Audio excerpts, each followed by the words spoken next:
Opera 21, het muziektheaterfestival van nu.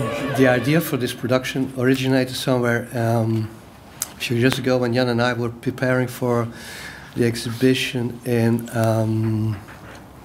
Holland. And in Otterlo we were talking about what the production was, the exhibition was going to be, and we very often, in a very friendly way, differ in opinion about things. Then we start quarreling in a very friendly way. And this is, of course, the Nietzsche-Wagner thing, that you think, oh, but I have an idea about this. And that the one who considers himself as a doer says, but you're the thinker. And of course I reply, I'm not only a thinker, I'm also a doer. I'm a poet.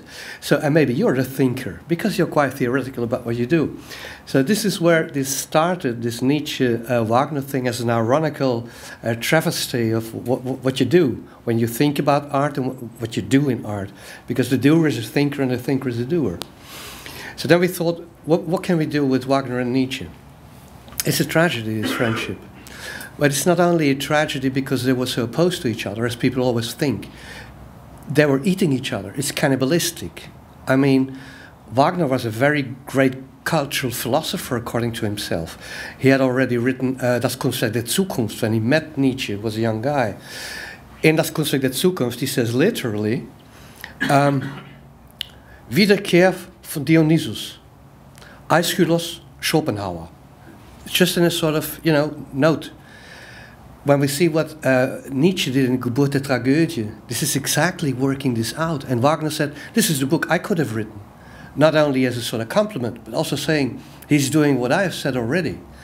So this is where it starts. It's very complex. Then people all know that there was this terrible hatred between both. The more investigation there is in the Nachlass, we see that up until the last moment, Nietzsche was obsessed by Wagner. He said, I weep, this is too much for my nerves. I can't bear Parsifal. And it's exactly the Parsifal he developed such a hatred discourse around in Nietzsche contra Wagner.